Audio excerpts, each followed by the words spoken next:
This week on the Jock and Nerd podcast, has Namor already been cast for the Black Panther sequel? Paramount Plus adding tons of movies to their service this week. Jupiter's Legacy done after one season on Netflix. What? And M. Night's got a new movie about people getting old.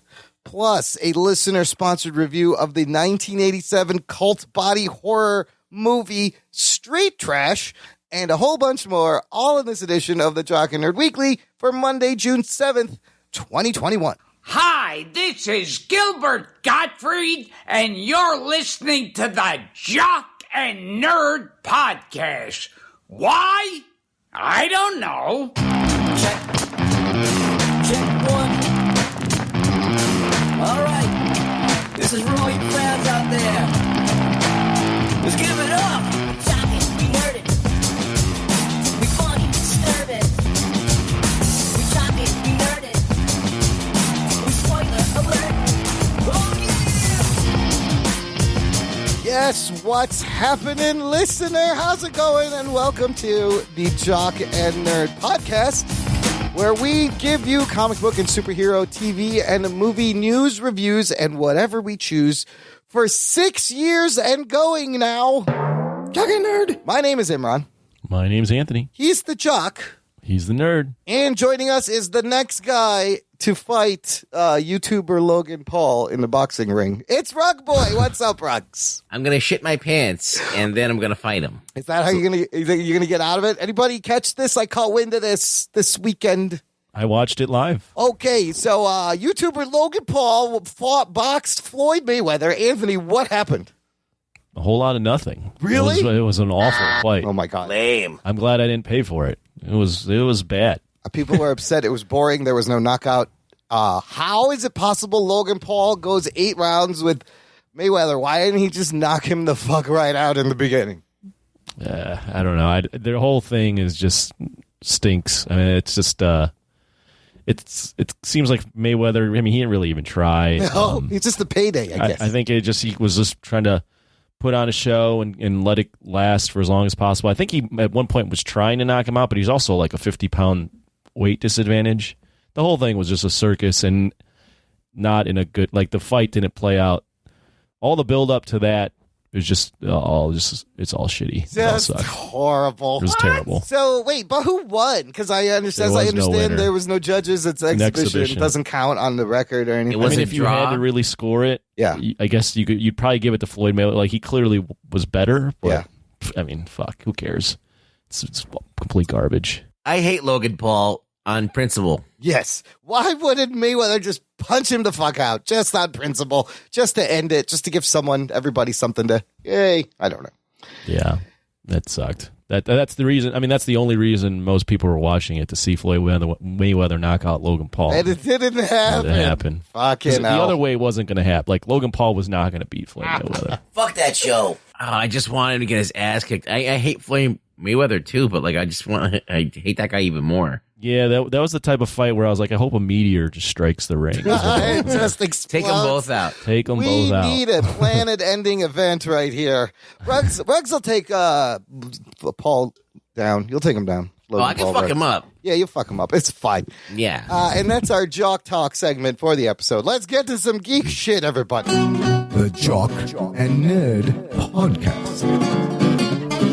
Slow news week this week. That's why we're going to start with a late-breaking rumor for a Marvel movie. What? But it's a rumor from a source that's not that one site that I'm not even going to mention that is always wrong.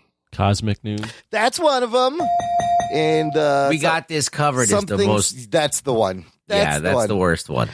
So this rumor regarding Black Panther 2, and I remember months ago we talked about Tenoch Huerta. Tenoch, I love saying his name. Tenoch Huerta from Narcos Mexico.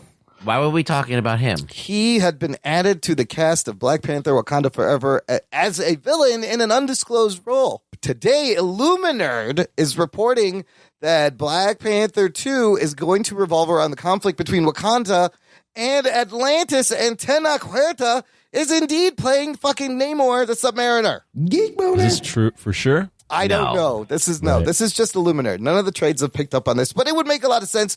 They're also saying they're going to cast Namor, which is his cousin, and Atuma, which is like another one of his bad. It's not Atuma. It's another one of his bad guys. But it kind of seems like it would make sense given the state of, you don't have T'Challa, and you're going to have to deal with Chadwick Boseman's passing. And it's about time. Fucking Namor is OG superhero. 1939. Yeah, he's one of the first. One of the first, up there with Captain America and the Human Torch, one of the first Marvel superheroes from the late 30s. It's over 80 years. It's about time. He deserves something fucking epic in one of these movies. Yeah. Yeah, I'd love to see a Namor. I wouldn't.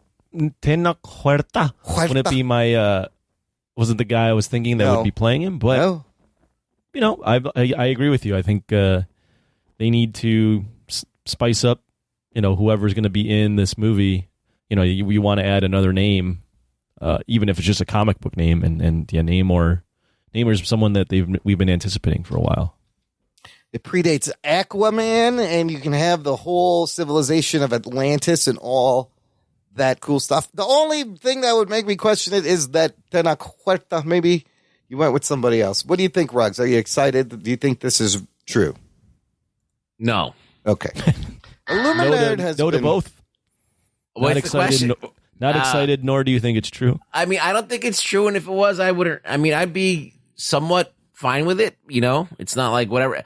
I would think that there'd be some more like inspired casting for Namor. You know what I mean? Right. But whatever they choose is fine with me. All these people were nobodies when they were cast. I don't think it's true though. Yeah.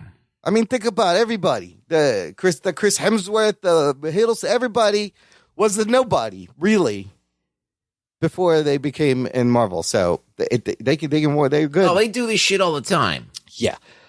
Listener, let us know what you think. Join the conversation. Join our Facebook group. It's called Jock and Nerd Nation. It is exclusive, closed, private, just for you and us to chop it up in there, y'all, with the Gen Zers. I know what you're talking about. I watched that SNL skit. I know everything now. You know it all. Thanks to Anthony. Okay, let's move on to some streaming news. The most recent service that launched, Paramount Plus. You guys remember that, Paramount Plus? That's right. We talked about the layout. We have a subscription for the show. We checked it out. Has anybody gone back to the Paramount Plus since then? Yeah. Oh, yeah, Ruggs? For what? What have you been watching? It's been a while, but I've been watching some Nickelodeon shows. Okay. Not creepy at all. I haven't. What are you watching? What Nickelodeon shows are you watching? Listen, Clarissa, Ninja Turtles. Oh, Ninja Turtles. Okay. Clarissa explains it all. I mean, no? Okay. Legends of the Hidden Temple? Yeah. Clarissa explains it all. Salute your shorts. They're all great. What are you talking about? I'm glad you Sanjay and caught Craig. that enough. You caught that enough to wait a minute. Wait, what? I also watched The Real World. Oh yeah, that. Okay. The Real World, the '90s one. So the reunions on there. I haven't been watching, but I do share the account. Let my mom use it, and she watches a ton of MTV. She watches the challenges, and I think they brought back the old people to do a challenge and stuff. Like everyone's in their 40s and 50s. Wow, your mom loves the MTV shows. That's awesome. Oh, she loves. I thought you were going to say she loves the CBS shows because all old people love CBS. That's just a fact. That's what it's built for. I personally haven't revisited Paramount Plus all that much. Yeah, so myself, occasionally when I'm jumping around the streaming apps, I will pop in. I'm like, I don't want to watch any of this, and I leave. Well, that's all going to change this week, you guys. Paramount Plus announced they are putting more than 1,000 movie titles into the service this week. Oh, shit. Part of it is an exclusive Paramount Plus original that debuts the day after this show posts, Thursday, June 10th, called Infinite. It's the big sci-fi, big blockbuster movie. It looks like another, we'll talk about the trailer. We just watched it, another shitty sci-fi Mark Wahlberg movie, really. But it does look kind of cool, and they're going to promote this heavily. They're also adding 2,500 movie titles by the end of summer 2021. Some of the things they're adding: Action Adventure, Terminator Dark Fate, Mission Impossible Ghost Protocol, Red Dawn, Skyfall, The Avengers. And I guess this means the Marvel Avengers? No, I think this is the other one. The British Avengers. Because there was a movie about the British Avengers TV show. That's right. Yeah. That's what it is. Comedies like A Boss, The Hustle, Valley Girl. But you know that they threw that in there, Yeah, thinking people would read that going, Avengers. oh, Avengers, yeah. I can't believe the Avengers are on there. You got things like School of Rock and a bunch of horror stuff and Kids and Family. 1,000. They're not new titles, but there are 1,000 titles giving them a nice boost. Birdcage. Oh, the Birdcage is good. Oh, my favorite. Yeah. Let's talk about this trailer for Infinite, this Mark Wahlberg movie. What do you guys think about this concept of remembering all the skills you've lived in past lives? Is that what's going on? And you're just really good at a bunch of things because you have past life experience. Is that what that is? Is that what happens? Is that what happened? I watched it prior to the show, but you guys were talking, and I really didn't know what was going on. My thing was he was being reincarnated or something. He was there's something about reincarnation, yes. Yeah, so he was reincarnated. He kind of like lives he dies and he's born again with all of his thoughts. And you but he can't remember everything. You can remember them, but I think for some reason he was not awakened to that. And there's like a bunch of people. Knowledge. There's like a group of people that do this, and they just build skills upon skills. It's like a workaround to do Highlander, basically. Kind of, where it just builds and the knowledge builds. I gotta say, some of the action didn't look bad in this trailer. Remind me a little bit of some Fast and Furious shit, a little bit of some John Wick fucking hand-to-hand shit in here. Yeah, I would agree. It didn't look bad. It didn't look particularly enticing either. Every time Mark Wahlberg tries to start a franchise, it fails. It does. It really doesn't work, does it? Like Max Payne, remember that? Oh my god! God. That went nowhere. This maybe he's trying. Also, I one. feel like good action is people are always going to like action, but it's hard to stand out if you just make a straight up action flick. Yeah. Like what's the catch? I guess what you described might be something that would catch people, but like fantasy stuff, sci-fi stuff, I feel like that all catches people's eyes much quicker than just making a straight up action movie. Dude, there's heavy sci-fi in here, and there's some cool shit with like the cars. I just don't think that Mark Wahlberg and sci-fi go together. Mark Wahlberg is like, he needs to play like a street level like asshole from Boston, and that's his wheelhouse. Which is Spencer. That's the Spencer franchise. He made the one Spencer for Hire movie, and they're gonna make another one. Probably. And he's perfect in that. So yeah, we'll see how this Boston Mark Wahlberg plays in a sci-fi movie. Anthony, your boy Jason Mantzoukas is in this. That's Rafi. Rafi should provide some great comedy. He's always also hilarious. the fire guy from Invincible, whatever that guy's character's name was. That dude. I forgot his name. That dude. I forgot his Rex. name. That was his name in the league. Rafi. It was Rex. In the league, he was Rafi. He's Rafi. Yeah, it was great in it.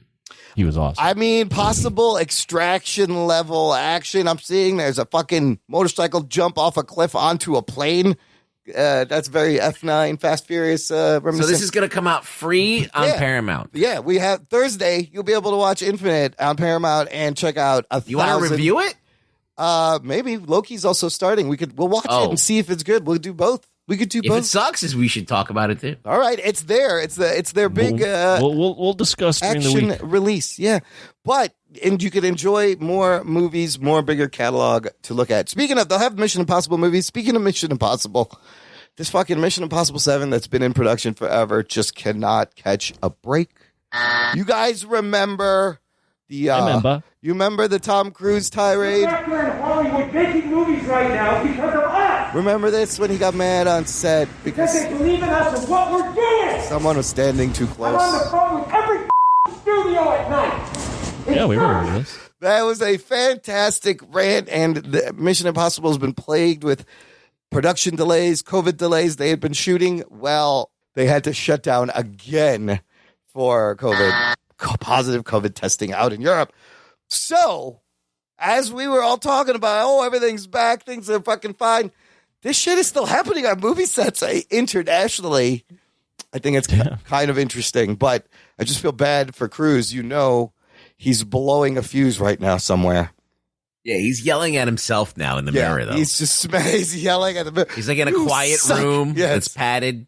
He's probably like volunteering to just take everyone's COVID for them. He's just be like, slick my face. He's just like, give me Yes. everyone's disease. Give me everyone's viral load. I will take all your loads so that we can just get rid of this. I will be the sacrificial lamb. He's like, listen, this is what he goes to the studio, shit. Where he gets the money, and he's like, listen, this is what we're doing. I'm going to play every part. We're going to deep fake all the other characters over my face. He's like, fuck all these people. Yeah, fuck Fire all these other people. motherfuckers. You're going to put their faces on my body. Let's shoot this right now. Let's go. He's just fucking, he's got a copy of Dianetics burning in a trash can, and he's just praying to it right now. Like, please. He would never burn it. Please, Elron. You'll smoke it. Please, yeah, he'll smoke it. He's rolling up. I'll smoke a joint, pages of Dianetics. Anyways, that got shut down. It's sad, and I'm kind of, these movies, the last two fantastic action movies, Chris McQuarrie, Tom Cruise, figured out how to make some fantastic Mission Impossible action movies. We'll see it again. This one is legit funny. Listener, you may have heard us talk about Netflix's Jupiter's Legacy, Mark Millar's adaptation. First season came out. We didn't review it on the show. We discussed how we were feeling it. They did a good job. And so apparently the people at Netflix also felt the same, as they have. They didn't say they canceled Jupiter's Legacy. They said they've released everyone from their contracts. They are not doing a season 2, and instead they are going to do Super Crooks, which... Oh, shit. We talked about, and it's something we said. And to this news, here's what I have to say. This is going great. Because they paid... Were you rooting against the show? No, I just think it's funny. Here's why. They paid $30 million for Miller World. They spent $200 million on Jupiter's Legacy. And it looked like shit. And it it flopped, even though it was trending. I just like...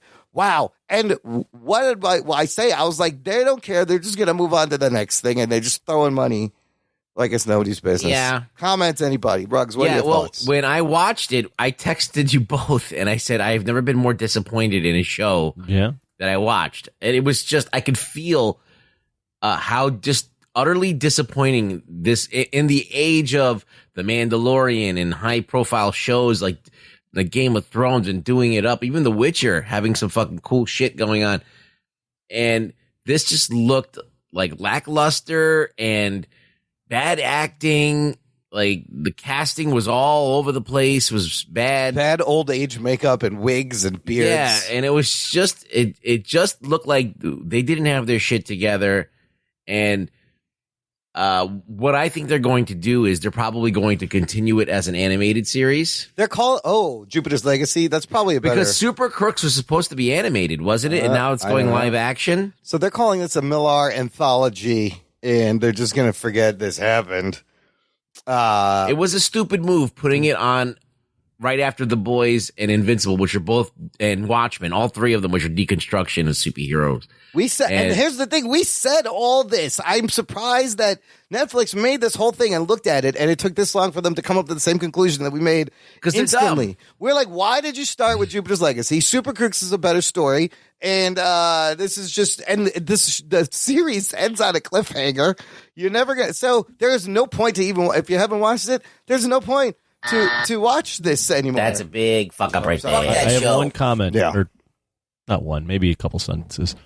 I never watched the show. Probably will never watch it, but I think this is a bad first step for the Millar world on Netflix. Not this a isn't good a good step. sign Yeah. at all. Yeah. I mean, they, as you mentioned, they invested a decent amount of money into this to create hopefully a bunch of different IPs that they could put on streaming and make into things such as The Boys and Invincible and The Umbrella Academy, you name it, that have been offshoots or like independent comics brought to screen, brought to life, and made popular.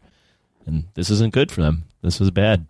Mark Millar must be not too happy. He's in damage control mode 100%. He's not going to say that this is bad. In fact, he said, I remember he came out and he's like, wow, they brought my world to life. It looks great. It's amazing, blah, blah, blah. But that's what he's going to say. He has to say that, yeah. Even if he fucking hated it, he couldn't say it out loud. And then meantime, talking about comic book properties, we'll talk about a little bit later, and what are we watching? Sweet Tooth, also on Netflix. Complete opposite. I haven't read that book, but that works really well, and we'll talk more about that. But they've invested a lot in Millar, and they're not giving up because they have several IPs to just swing with, but I wish they would, I don't know. Look, they have other stuff. They have other stuff that is far away from superhero stuff enough that it could carve out its own path. Yeah. They should have approached that first. Yeah. They have American Jesus. They could do that show. They could do a lot. They're working on those. Yeah, they're working on Huck, and some American Jesus was good too. But you're right. For them, they probably just start with the superhero show. It's a no-brainer. No, it bit you in the ass. That was the wrong move. I'm sorry, but they got the wrong guy to do the show. Because he failed to me, he messed up Pacific Rim, the same guy, right? Stephen S. DeKnight, yeah. Yeah. He clearly doesn't know how, if you watch Pacific Rim, you know what works there, and he kind of fumbled a lot of that and kind of did his own thing. And the movie is not 100% terrible, but it doesn't have the punch of the first one. So when he's taking on this thing, I mean, he did Daredevil, so I figured he nailed the first season. Yeah, but I think Daredevil is so much more conventional. It's it's hand-to-hand combat. He knows that from Spartacus when he did. He used to direct Spartacus. There's no flying or powers, which was the problem. I think that's what looked the worst. The makeup and stuff looked the worst, and the suits were okay. It's just the makeup and the way that they handled the power of fighting. It seemed very CW. It didn't seem on another level. So they should have really gotten somebody who gets this, 100% gets the way to do these effects. I agree. That was the first problem. That's two problems. The fucking property, and you got the wrong guy to do it. So we'll see how Super Crooks, maybe they'll learn. Super Crooks, which is just about a bunch of bad guys in their lives, which is always interesting. So they need to get to the heart of what the story is. Jupiter's Legacy. I'm going to spoil it for everyone. You can throw a spoiler up if you want. Okay. Hold on. Where is it? Because Anthony's never watched. Spoiler alert. Okay. Jupiter's Legacy. It starts out with fucking the Utopian getting killed by his brother. Oh, shit. So that's where this was going. And then he doesn't even do it in a surreptitious way. He just decides one day he's we're doing it your way. Now we're doing it my way. No, the goody two shoes days are over. Yeah, he's I'm tired of this shit. Damn. I'm tired of all this stuff. And he uses his mind stuff to get everyone against him, and they all kill him. And then it's now the son and the daughter have to feel they realize, we have to fucking stop this, and they have to find Sky Fox, who's been missing, get him out of fucking whatever he's been hiding. That's almost more like Invincible, though, if you think about it. Yeah. Get him back into the fray. So we just saw something like that, though. Yeah. It's too similar. Is it too similar? I don't know. We're never going to find out what happens. It doesn't matter. Maybe. It's dead. I don't know. Moving on to a guy who used to make great movies, and maybe he can again. M. Night Shyamalan. What's his last good movie? I mean, I guess Split was pretty good, and that one where everybody came together was all right. Glass was decent. It wasn't great. Well, it was underwhelming. Yeah, there's a lastly I heard was a kind of a disappointment. Yeah, but it had everyone kind of come together, which was exciting. Split, I would say. Split was pretty good, and he wears according to Rotten Tomatoes, Split, The Visit, and then the last one he made that was fresh was Signs. Oh, back to Signs. Yeah, The Visit I heard is also pretty good too. I have not seen that, but there's a trailer for a new movie. This one is just called Old. It is based on a graphic novel called Sandcastle by Pierre Oscar Levy and Frederick Peters. You guys, did you have a look at this trailer, and what are your thoughts? This does give you that creepy what the fuck's going on here vibe as these people find a beach and suddenly age really quickly. Is that what's happening in this one? I think the kids age, right? They say don't bring any children. Oh, the kids age. Now, is that a problem? Is that horror? It is kind of horror. It's, it's not not your traditional kind of horror, but yeah, it's definitely got horror vibes. Anything can be kind of horrific. It's just the way you frame it and tell the story.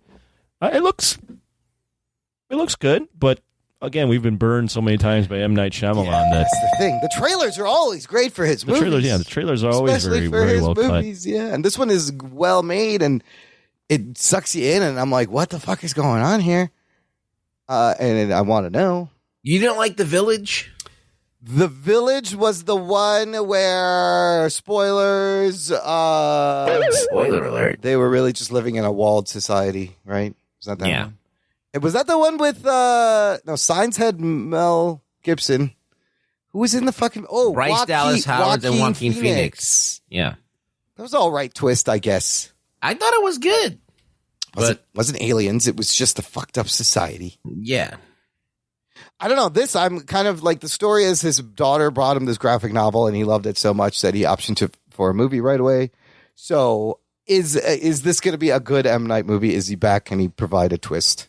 We'll see. We'll see. We have, what's this dude's name? Cast is Gael Garcia Bernal and other people. I don't know any of these other people. But I'm down for a good... It doesn't matter. No, it doesn't matter. I'm down for a good M. Night movie because, I mean, you know, when we talked about the movies in 1995, like... 99. 99. Was it 99? Yeah. Signs. Sixth Sense. Sixth Sense. Sixth Sense. I got the movie wrong correct. and the year wrong. This is going. and the movie in the year you named it wasn't released in that year either. So, but can he ever top the Sixth Sense? I don't think so. Well, the Sixth Sense was like the first one of its kind. Yeah. So it was like this huge twist at the ending movie, you know, horror, but drama, whatever. Now we know we're all hip to it now. So it's like now it's a trope. So at this point, I don't know if you could ever have that, but he could just make a good movie. Yeah. Sixth Sense was just the perfect combination of all these factors coming, you know, like as Ruggs mentioned, plus the acting. I mean, you have some heavy hitters in that movie with Bruce Willis and it's so Toni good. Collette. Yeah. Haley Joel Osment before he was killed in The Boys. Like, you have some really good things going on in that movie that he just never was able to recreate. So he did write that one too. Okay. He also he's writing. He wrote Old too, and he wrote. So those are his. Science is, I mean, not Science. Now I'm acting like you. Sixth Sense though is an all-time. It's an all-time classic. movie. Like that, it's tough to make all-time movies, and he's swung for that so many times after and failed miserably. This one looks intriguing though. It got me. It could be another return to form for M. Night. Does he need to? He needs to get away from the plot twist stuff, right? He's already kind of gotten away from that. I kind of, but this kind of seems like it has a twisty ending. I think that what he's doing is not doing the plot twist, but more subverting the expectations, and I hate that. Like he'll set up something like in that Glass movie. There's going to be this big fight, and then they don't do it. They never do it. Yeah, that's what right. I heard. They never did it. But the Visit is a little horror tinged. I wonder if he's leaning into more horror things too, just to try something different. Well, he's always been more horror. Yeah. Well, he's always been trying to scare people. Yeah. With jump scares. Scare people. Ooh. Oh my God. Hey, listener, you want to scare people? Go out with a rug boy on your chest on a t-shirt. They will be frightened. Oh, You can get a rug boy t-shirt at our that'll scare a little kid. That'll definitely nerd. Be like, this puppet's going to eat you, kid. Come here. jockandnerd.com/shop for fun t-shirt designs, geek boner shirts, spoiler time shirts. You get the logo on a whole bunch of different things.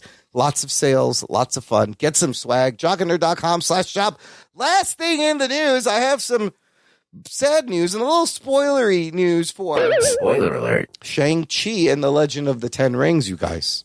If you were expecting a dragon, Fin Fang Foom, well, you're going to be disappointed, as Simu Liu has But there will be a dragon. I saw the toy. confirmed. Yeah, so here's the thing.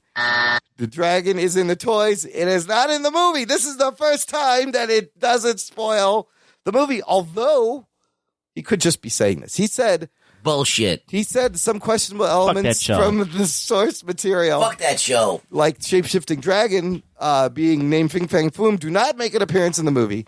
Now, he may be saying this, but they might want to make a more grounded movie. It doesn't look like, maybe it's not Fin Fang Foom, but maybe it's a dragon. It's a different dragon. because in the toy they don't call it that Fing Fang Foom. Oh, okay. And it doesn't look like him either because he's not green. Oh. So I can't wait for the third act of this movie where Aquafina saves the day. You know that's going to happen. He's going to get caught in a day, and Aquafina's going to have to do something. Aquafina always saves the day. That's what's going to happen. When you got Aquafina. And quenches your thirst. At the same time. Yes. Crystal clear Aquafina. No minerals. I don't know what I'm talking about. Anyways. It has minerals. It has minerals. With the right kind. And electrolytes, too. It's got electrolytes. Feed it to the plants. Let's take a break here. Play some promos because I don't know what I'm talking about, but I do know what we're going to talk about. And what we're going to talk about is probably the most fucked up movie we've all ever watched. Right after this, listener, stay tuned. After these messages, we'll be right back. Do you like Florida Man? Do you like crazy shit? Do you like titties and strip clubs? Why are you laughing? Because I do. You know I do. This is the show for you. We're the hashtag No Offense Show. I'm the Duchess. That's the Duchess. That's my lovely wife. My name is Chris, and we talk about all that stuff in addition to our daily lives as parents, what we're watching on TV, current events, anything that we could try to talk about to make you laugh. Look for us on the web at htnos.com, all the socials at htnos, and subscribe on your favorite podcast platform. We're available everywhere. Transmission commencing. This is Wookiee Radio. Translated for the Wookiee impaired. I like that Wookiee. Your hosts, Ken, Derek, and Mike, bring you the latest news and commentary from the far reaches of the galaxy. Hold it. Hold it. I said hold it. Subscribe today on iTunes and Stitcher. I just assumed it's a Wookiee. Start listening today, and remember, The Force will be with you, always. Doc and Nerd. Listener, if you have been enjoying the show, now is a great time to sign up for our fan club. Visit jockandnerd.com/Patreon. Jock and Nerd. You can support the show. You can show your love, provide value back for the entertainment value we provide you every week. And everybody, for as little as $3 a month support, gets access to a bonus RSS feed that has post shows, bonus movie reviews, a sports show. The shows come out early. Lots of bonus content, hours more bullshit if you want to listen. And if you give us $10 or more a month, that is the You Pick It tier. A lot of our listeners love this tier because when you do that, you can pick any movie to force us to watch and review on the show. And, well, we did one last week. We're going to do one this week.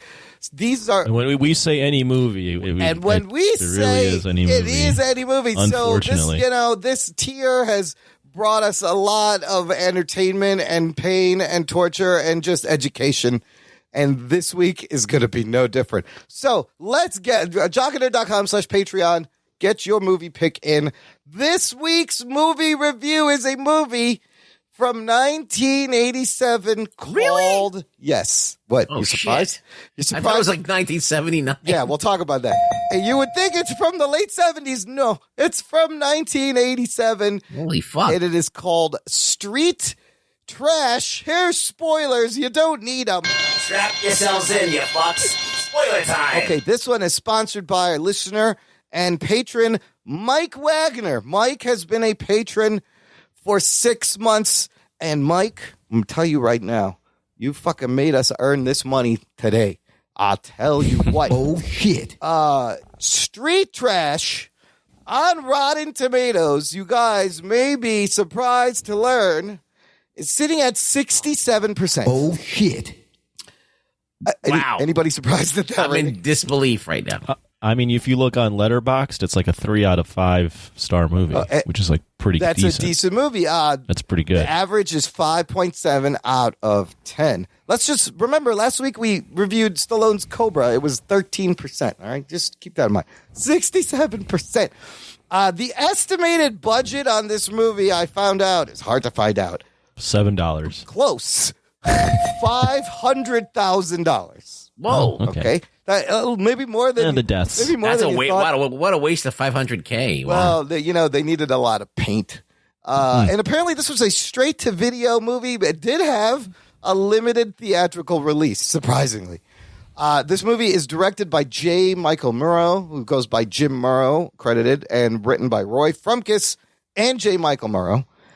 Now, Anthony, this is going to be pretty easy. This movie barely has a plot. What the fuck happened in Street Trash? It's about these homeless hobos that one of them comes across some old liquor, and they all start dying because of this liquor, melting. Yes.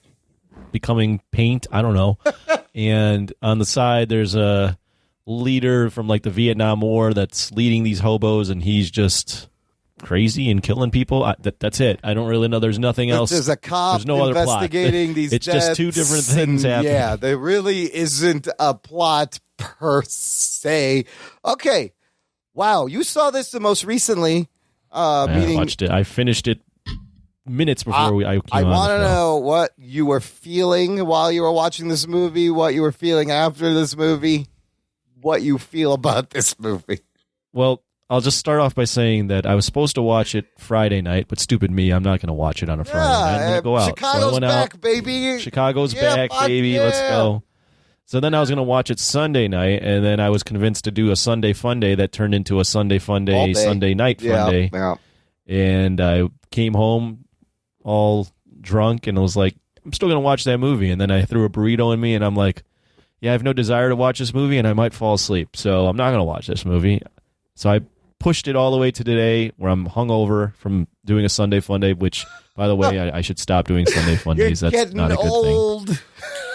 Being in this type of shape for the first day of work is rough. It sounds like exactly my weekend, except I had no fun. Just Sunday. So I watched it today, right before the show, 2 hours before the show. I started it, and yeah, I wish I could have got back that 108 minutes of my life, or whatever the hell it was. It's like an hour and a half.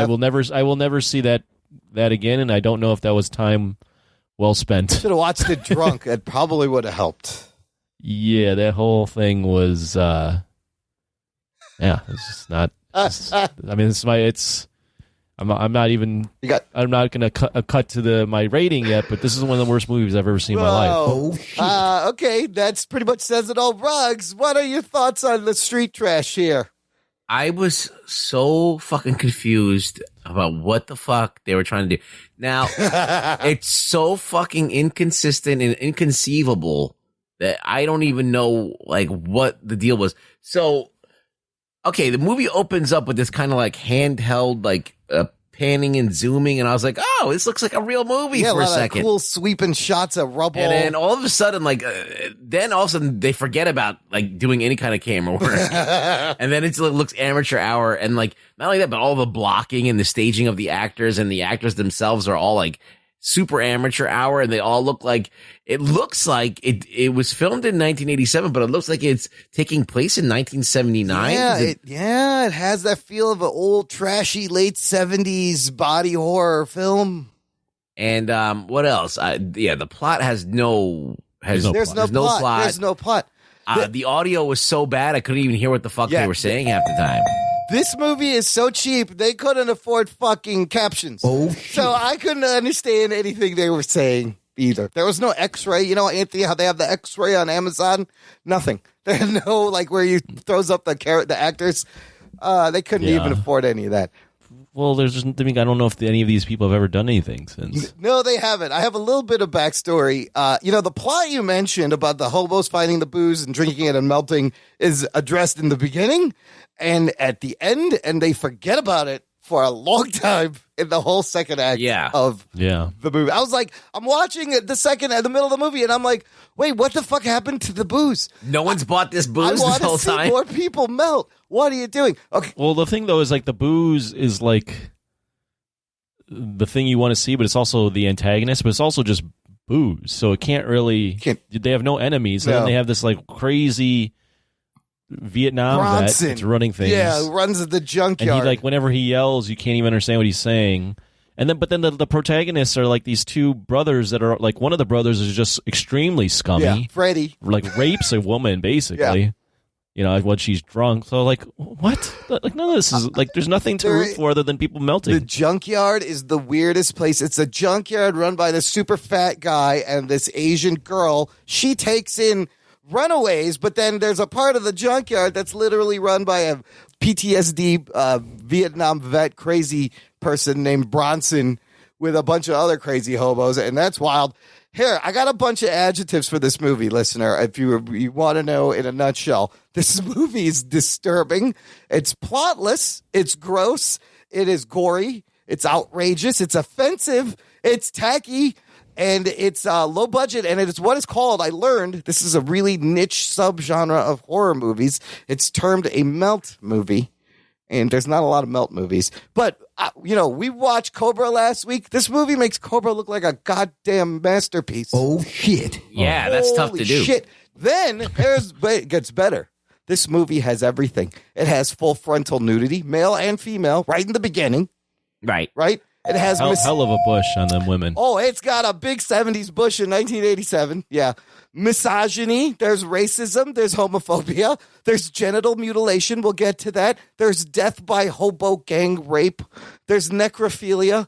There's bodies melting. And they all manage to do this. It's also kind of hilarious in a weird, disturbing way. No, I didn't find it hilarious. Some of it, I was fucking. The only part I thought was funny was the scene where they cut the guy takes a piss on him and gets his dick cut off. Okay, let's talk about. There is a scene in this movie, listener, and this is probably the pinnacle of this movie. This is the best thing. The only reason to watch this movie.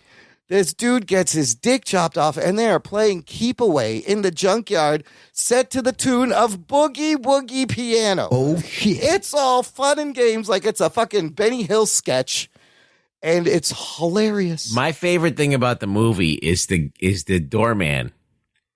Who pisses off the mafia guy. And that's like when they cut to those guys riffing and improvising, it's like an early Kevin Smith movie. It's like a whole different movie. That's what it reminded me of. It was like one of those. I'm like, dude, who the fuck is this guy? The doorman was hilarious. They would have the doorman sitting there, and you'd see like you'd hear words come out, but he's not like moving his lips all that much. Oh yeah, they probably did ADR. It's so badly dubbed, and it opens with a fart joke. So give it points for that. But yeah, that was weird. It was a whole different movie when it did that. That was the only time where you could hear the dialogue, and the repartee was like, it was not good, but it was like the guy was such a character that it was kind of just funny to hear this guy saying these things in this like kind of a sarcastic, annoying ridiculous way.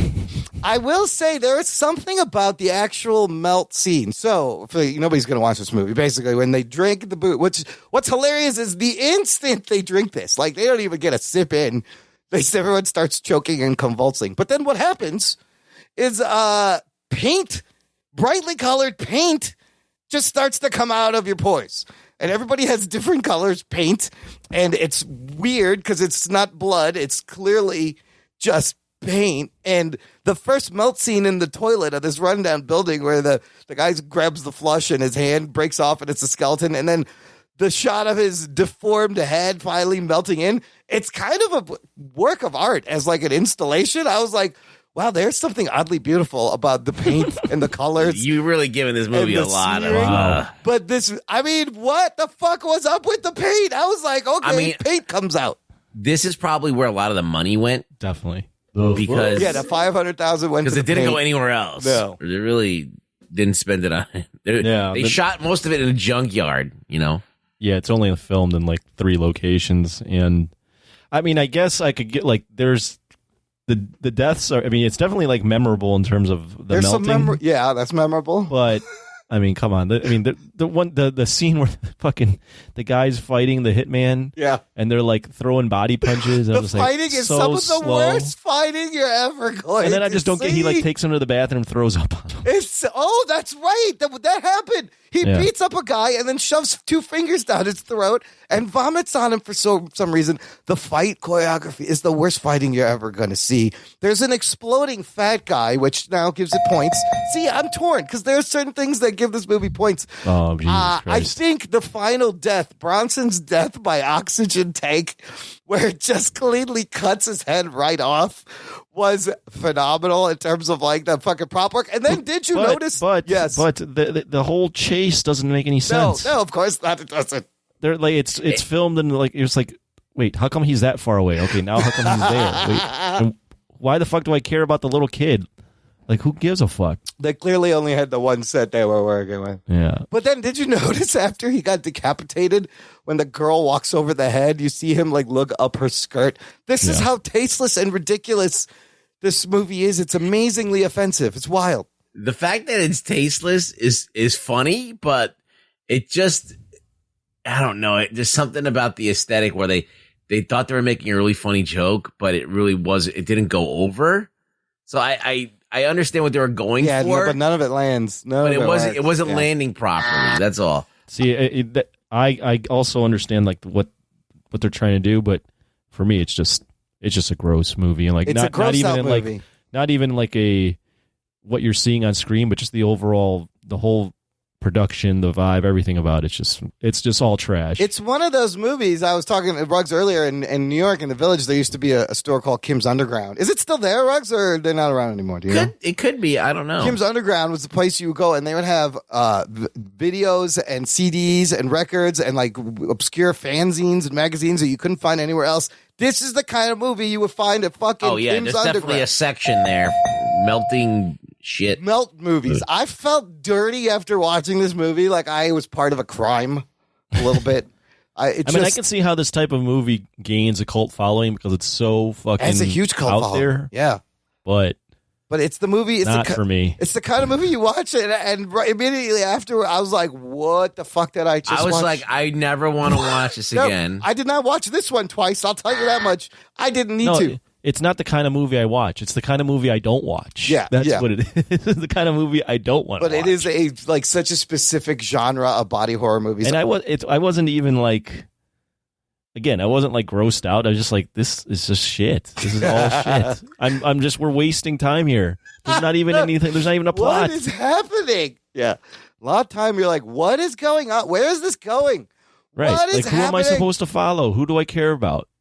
The Asian girl? Is that the best? She's probably the best character. Yeah, that was probably the most sympathetic character. I hated all of them. They're all just despicable people. I equally hated everything I saw. And then she showed the little boy her boobs, and then she was creepy. Oh my God, that's right. Yeah, that was the little weird. boy was like staring down her crotch and then just stick his hand in and there. he sticks his hand there, and she's like, okay. All right, I guess we're doing this. We have an hour to And by the way, Let's do these people are all like exaggerately filthy and dirty and wearing ripped clothes, and I'm like, why does this girl want to hook up with these homeless runaways? What None about of the this makes scene, sense. the other scene where the guy goes into the store and starts stealing shit? Oh, what was that about? Yeah, the guy just starts shoving things down his pants. And we never see that guy again. What the hell was that? No, you do. You see him. They eat a dinner. He ate chicken. He's shoving chicken down his pants, and the manager approaches him. That was so strange because it went nowhere. And none of it. There's so many things that just went. Like, what the fuck? Okay, nowhere. Okay, so that being said, I have a couple of interesting behind-the-scenes facts. All right, go ahead. So, Thanks. The guy who wrote it with Jim Murrow, Roy Frumkiss, also produced the movie. Roy Frumkiss was director and writer Jim Murrow's film teacher at SVA at the time. Jim Murrow was 21 when he directed this first and only movie. Okay, so that makes a lot of sense. However, you mentioned the sweeping crane shots, Ruggs. There was something familiar about the pan shots. Did the guys make you think of anything? It had nothing. It was so weird that they're sweeping through. It had nothing to do with the movie. Didn't fit. But there were these smooth tracking shots on this rubble. Did that remind you of anything? Yeah, like Terminator 1. Yes, there's a reason. Murrow, who is a trained cinematographer, camera operator, he shot this movie. He later goes on to become well known for his steady cam work in James Cameron movies, such as The Abyss, True Lies, and Titanic. He worked on this fucking guy after making this movie, which I was like, wow. Oh, shit. Yeah. Bryan Singer, now canceled Bryan Singer. Is he still canceled? I can't keep up. Yeah. He was a PA, production assistant on this movie. Oh, shit. Wow. Yeah. Roy Frumkiss has said he intentionally wrote this movie to offend everybody, every group of people. So you can kind of tell it's like intentionally, it's so offensive and bad. Now, It's just bad. It's just bad. Now, here's why the whole plot, like the boost thing is only in the beginning and at the end, and the whole middle is like a whole different movie. Money. Not money. This was initially based on a 10-minute student film directed by J. Michael Murrow, starring Fred. So they padded out this 10-minute movie and just came up with all this shit for the middle. Really, I think is what happened. I'll give the movie this credit. There's good like horror music that they use. Okay. But it's not scary. So it's not scary, right? It doesn't really fucking. There's no tension in any of this. No, it's just when they start melting, it's hilarious. Murrow tried to use this movie as his thesis for film school. It was not accepted. No surprise there. There is also the guy worked for 4 years on a documentary of making this movie called Meltdown Memoirs. If anybody wants to dig deeper, and then the last thing before we rate it, I'm just going to read the first paragraph of the New York Times review from 1987. Goes like this: street trash, now befouling the 8th Street cinema, is the stuff that civil libertarian nightmares are made of. It claims no redeeming social value, and you don't have to be a Supreme Court nominee to question whether the founders could have foreseen anything like it when they wrote the First Amendment. Oh, shit. I will give it this. This movie makes you realize all the different fucking crazy things you could make movies about, that you could put on film and get it out there and be considered a movie. Just because you can make a movie with necrophilia in it doesn't mean you should. You should, but it's there, and it's kind of amazing that this movie exists. I'm surprised that there was no bestiality. I mean, there was a dog licked the guy's dick. Oh, yeah. While it was cut off. Was it cut off at the time? No, he was looking the fat guy's dick. Yeah. Oh, the fat guy. Where the fat guy's dick should be, but there's a gut in front of it. Also, they made 3 prosthetic penises to film the throwing in the air scene. Just thought you guys. One of them was as big as a football. I did enjoy that when he is getting peed on. Yes.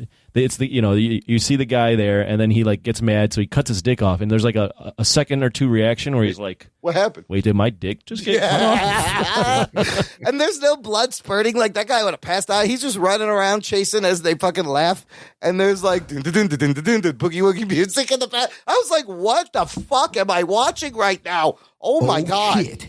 Anyways, with that, let's rate this movie. Anthony, give it a number. Oh fuck. I mean, you had everything that you would. It intentionally tries to piss everyone off with what it has. The biggest downfall for me is, besides all the stuff you mentioned, is there's really just no plot. So at the end of the day, you're just watching scenes. Yes. That have no overarching thing that's going to happen or going on, really. So, it's all just pointless. So yeah, I mean, this is one of the worst movies I've ever seen, if not the worst. I hate this more than Wolf Cop. Worse than The Nanny? Mr. Nanny? Sorry, Mr. Nanny? I'd watch the Mr. Nanny all day over this fucking shit. Okay. This is, I mean, if I could give it a 0, I'd give it a 0, but I'm not gonna. I can't go that low because then it's just it doesn't exist. So I'll go 0.5. Oh my god, half a point out of 10 for The Jock. It's one of the worst things I've ever seen in my life. I would watch all the movies I've watched, and Mortal Kombat Annihilation. We have watched a lot of bad Power movies. Rangers consecutively for hours over this thing. Right. Give it a number. I'm not one to watch a super gory gore porn or anything like that, or melting stuff. I'm not really into any of that stuff, but whatever. Having a movie that is completely lewd and just disgusting and pushing all the boundaries doesn't really disturb me as that much. It's just that the fact it was just done so horribly bad. It's just a lot of the dialogue was unintelligible. Any of the stuff that they could have done, simple things that fighting was bad. Yes. Things that you could get done and actually do in camera, was bad. I've seen so many movies that were probably made in Hong Kong that cost nothing. Movies that were made in the Philippines and Malaysia that were cost nothing, that there was some kind of a pursuit to make it entertaining, and they did. So this movie has very poor sound quality, horrible actors, bad acting blocking. There is no plot. There is nothing to keep you interested. There are some things that happen that are kind of funny, by accident, but I don't think that there's any clever script going on or a delivery of that script. So it just fails. It's not even a movie in many ways. So yeah, it's not the content. About being offended, I don't give a shit. Like that doesn't bother me. I mean, they did go for it, in those Yeah, terms, they went for it. Just because you have shocking shit, there has to be something, a narrative to weave through it that's there, that unfolds, and then you can there's characters that do things, but this is just completely lacking any of those mechanics. So yeah. I'm gonna go at 1. Oh shit. Yeah. Okay, I will look. So Mike Wagner, I'm gonna thank him for picking this because this was shit I'd never seen before. I'd never thought I would see it. And now I know this exists, so I can always be like, when people are talking about degenerate movies, I'll be like, oh my God, have you seen Street Trash? So for the conversation aspect alone and for the hilarity of playing Keep Away with the penis, which I was laughing out loud. I was like, the fuck is going on here? I'm going to give it a 3. It got that many points for me. This is a 3, but the melt effects, again, the artistry in the melt effects, which is all they really wanted to do. I think clearly. that the artifacts, I think the decapitation and then the head being there with the eyes moving around. Yeah, that's crazy. They spent money on that. Yeah, for $500K it looked to do okay. that, it looked okay fine. for that. Yeah, but just the colors and the fact that they just decided to use bright ass day glow paint color, like it's just weird. But yeah, wow, I didn't know something like this exists, and I don't need to watch it. Let me say one more thing too. I'm going to agree with Ruggs. Even though I think the whole thing is trash and filth, I wasn't really offended either. I think the whole thing. I think it's just a pathetic effort. You think it's trying too hard, maybe? No, I just think it's. I think the whole everything's just so pathetic. It's such a lackluster fucking movie. It's half-assed. It doesn't seem like they were really like, look, we're gonna make the most disgusting movie, but we're gonna do it and we're gonna be brilliant about it, and we're going to really like people are not going to get this movie, but then when they get it, they'll get it. No, it's a film school project. Clearly, it's like the stuff you think in film school, where you think you're smarter and cleverer when you're in your 20s, and you're fucking not. Yeah, you're not. It's just not executed at all very well. This is like our film projects were better than this. Yeah. I feel like I legitimately remember being a little kid and like writing down horror scripts. Yeah. Because I was super as a kid, thinking about slasher movies and what would be the next slasher and how to kill people in these movies. And I think I could have written down a better script at 7 years old. I'm sure there's no there's nothing in here. So wow. Well, movie still gets made. Thanks, Mike Wagner, for your support.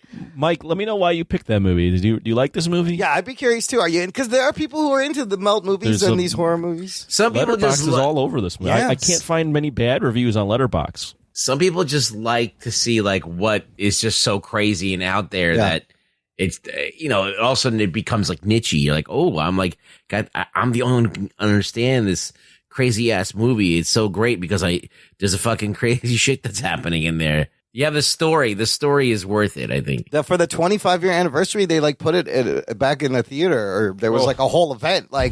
There's huge fans of this movie, from what I understand. I mean, there's huge fans of fucking that other movie. Yeah.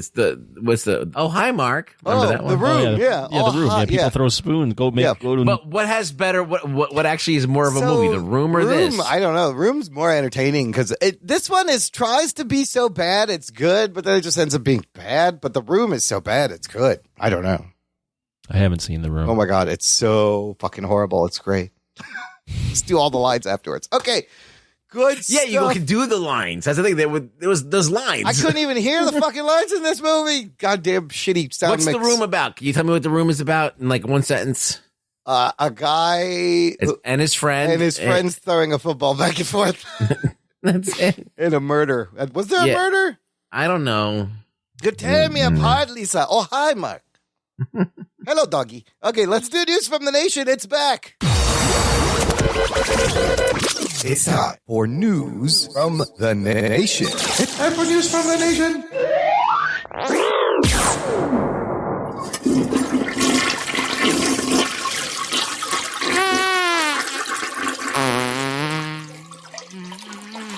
It stinks. Whoa. It stinks. It stinks. That was a hot one. That was a bright one. It was bright. You know, it was bright, high end, good top note. We got some comments from our last couple of episodes. Listener and new fan group member, Facebook group member, Sean King, or what? Remember, it was Cian. It might be Cian King. Commented, I was waiting to listen to last week's episode until I watched Army of the Dead, and I am listening now and hearing y'all make fun of the spelling of my name. Thanks for the shout out. Gave me a good laugh. My dad is a big 007 fan, so guess who I'm named after? Roger Moore. Oh, wait, wrong. Sorry, that's the wrong one. Sean Connery. Sean King. So, Sean, I'm glad you got a kid. We butcher everybody's names. It's a disorder I have. It's medical. Sorry. Can't help it.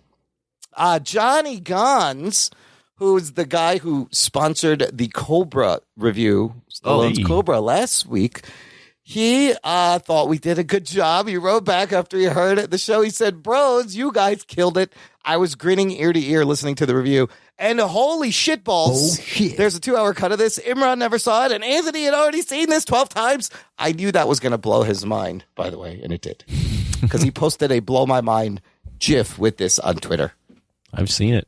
Thank you, Johnny Gods, for listening and your support. And then the last thing, Ray O'Neill shared a link with this comment. If Imran is Miss Marvel, does that make this you, Anthony? And it is a link to your story. I saw this. I'm glad he brought this up. Oh, yeah. I've heard about this. On Marvel Comics, the United States of Captain America #4, which it will introduce a new take on Captain America. It is a female Filipino-American Captain America, which is crazy. Oh, shit. I love it. Her name is, they tweeted, Ari Agbayani. Mm-hmm. New Filipino-American shield bearer. Now, they initially got some shit, Anthony. Can you tell us about the word Ari in it's Tagalog, right? Tagalog, yeah. Actually, I don't know what Ari means. I'm reading this now, so I guess it's genitalia. Apparently, Ari in Tagalog means genitals. But then they quickly cleared that up. They said her name is Ariel Agbaya. Yeah, okay. Yeah, but Anthony, I have Miss Marvel. And now you're going to have this Captain America. How do you feel? It's good to be Cap. It's good to be This is America's ass right here. This is America's ass. What? I'm happy. On you? No. On me? No, on me, yeah. On me, yeah. No, not this woman. Come on. Me. I'm Captain America. I'm Miss Marvel? Yeah, I mean, cool. Sure. Yeah, right. Whatever. It's time Filipino Americans got representation too. Rugs, any comments on this? I want a puppet hero now. Yes, we need to have puppet Captain America, puppet Wolverine. Yeah, cool. Hopefully she's a well-written character. Yeah, I don't know. I could be Scarlet Witch's kids. They're meat puppets. Oh, that's right. They're hand puppets. Yeah, that's great. And, in like 6 years from now, here's the only thing. I'm movie. Not, I don't necessarily have a strong opinion on this, but they keep doing like new versions of Superman, Batman, Captain America now, Iron Man. But, okay, like you do like 4 or 5 versions of them, but why not do like a new character? If you're going to keep doing I'm not, obviously they're not doing the new characters, but instead of doing 10 versions of one character, do like another version of Scarlet Witch Spread or another another Winter Soldier, or I don't know, do a different character. If you're going to keep repeating characters, pick another character to do a repeat. Miss Marvel works well because you kind of had the one Captain Marvel and there's room for that. But I agree, we've had several Captain Americas. Somebody else needs a chance for a different iteration of something. Yeah, do someone else. Spread it out there, Marvel. Come on. I can't. I'm just blanking. But do like I don't know. Pick someone who would be character. Someone that would be a male that you're now flipping. I don't know. Like it worked with the Riri Williams they did with Ironheart. So something like that's not been done. We have. I don't know. Yeah. Whatever. I don't care enough to really. I see what you're saying. Look, I'm just props to Filipino Americans out there getting into comics. Your time has come. Your time has come, and the time's gone. Sorry, you missed it. It was quick. You're now seen. Yes, we're going to move on. We're moving past you to what are we watching? To Kumail Nanjiani. Kumail is the future. Kumail and his abs, his Eternals abs, is the future. What are you guys watching? Anthony, you're not watching anything. Oh, I know what you're watching, and I need to know what you think. What are you watching? I am, I think, 7 or 8 episodes into the first season of Friends. Oh, yes! And tell us all about it. They're very easy watches, so they're only like 20-minute episodes. Obviously, I'm like the only guy on earth that hasn't seen Friends, so I'm not saying anything you guys don't already know. But yeah, easy watches. I do laugh out loud at a lot of scenes. The girls are hot. Jennifer Aniston and Courtney Cox in particular are both, I think, very attractive. It helps. And I like their characters. I think my favorite character is I'm rooting for Ross and Rachel. It seems like that's already a thing, right? Or that's going to be the thing. Yeah. And then I think Joey and is it Rachel? No, Joey and what's Courtney Cox? Monica. Monica. I think that they set that up, and then Phoebe and Chandler, I guess, would be the third. Oh, they set up a Joey Monica thing? I don't even remember this from the first season. Yeah, they said, well, they go out on a date where they're trying to break up the couple. Oh, right. But the couple thinks that Joey and Monica are brother and sister. Oh, but right. Joey tells Monica that they're on a double date. They're trying to they're on a double date with the other people. Like it was a blind double date. Okay.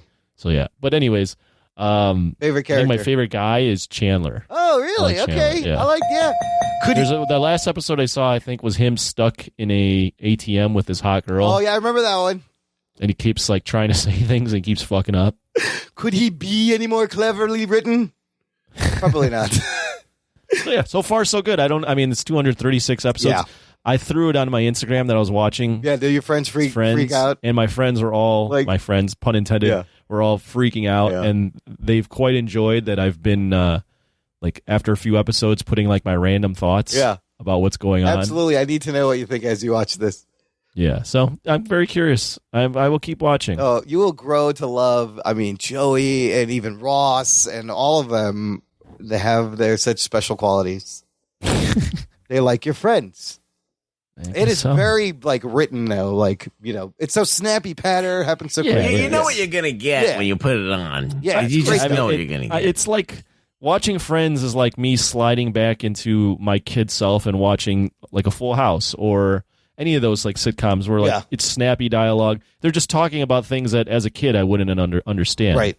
But as an adult, I appreciate the things they're talking about because they're just talking about sex. And it was really one of the first shows that there wasn't a lead, and it was just about friends hanging out, and they weren't sure they wanted to do that initially. They're like, it's just going to be friends hanging out. But it's true ensemble. So awesome. Okay. Yeah. You got a long journey. Ruggs, what have you been watching? I watched Sweet Tooth. Oh, me too. I watched The Bad Batch. Okay. And I watched the first episode of Mythic Quest. Oh, you did. Okay. That's right. Let's talk about Sweet Tooth. I watched the first 5 episodes. How many did you watch? Oh, that show. I think 2. It's not bad. It's charming. It's like a fairy tale. And for me, the whole thing was going to hinge on one fucking thing, right? The fucking kid. Is this kid going to be annoying? Will he be able to pull off the lead? And I'll tell you what, this fucking kid is good. He's very real. He's sincere. You buy it. He's not annoying. And the whole show itself, there's a couple of storylines. And there's one storyline where it cuts to the doctor that when it goes to them, it's kind of boring. Anytime the kid's on, it's great. But it's wild because it's set up.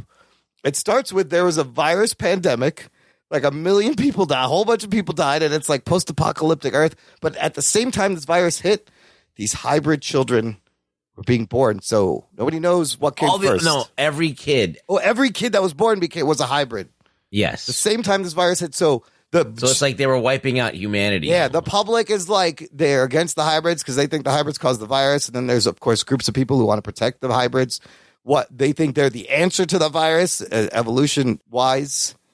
But I dig it. It's a little slow in the beginning, but it picks up after a couple episodes. I like the dynamic of this kid kind of being hidden from society or whatever, having to be it's like it smacks of Hannah. It reminded me of Hannah. Yes. Yeah.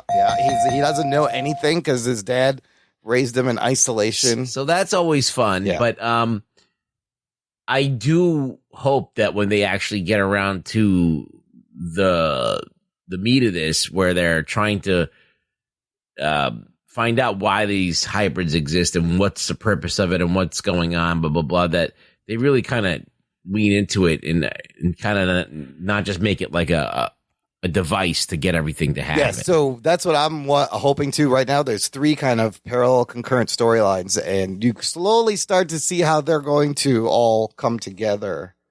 But I don't know, I'm enjoying the journey. It is shot beautifully. It's nice. It's not bad. It looks like a paint. There are scenes that look like a painting. And so even when they're just walking down tracks in the forest, it's fucking gorgeous. So I love the way it's shot. What did you think of Mythic Quest, Apple TV Plus? The first episode was a little clunky, but it was fine. My favorite character is the old guy that's drunk. CW Longbottom? Yeah, CW Longbottom. Oh my God, it's funny you say that. The most recent episode this week, the second season, it is a backstory. It's CW's backstory. The whole thing is told in flashback. It's fantastic.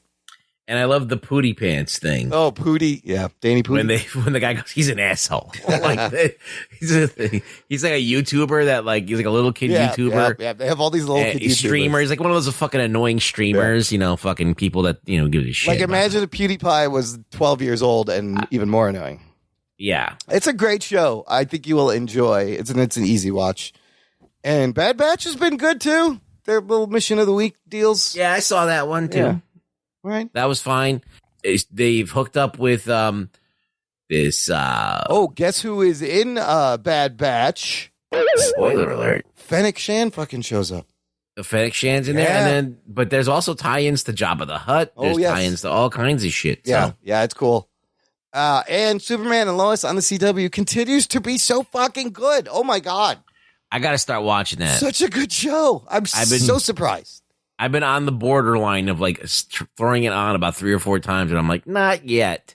Yeah, they revealed something crazy like 7 episodes in that normally I'd be like, I thought you'd save that for the end of the season, and it's good. It's good. Check it out.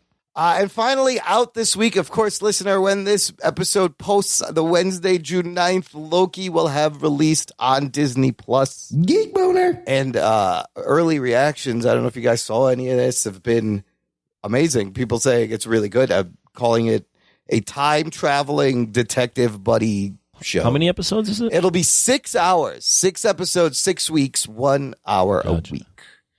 But yeah, everybody, and Feige even said this has even more impact than WandaVision and Falcon and Winter Soldier. And everyone is saying this is yet another entirely different thing from the MCU. And it starts right where we last saw Loki in Endgame in 2012, stealing the Tesseract and disappearing. Apparently it starts right there, which is kind of cool.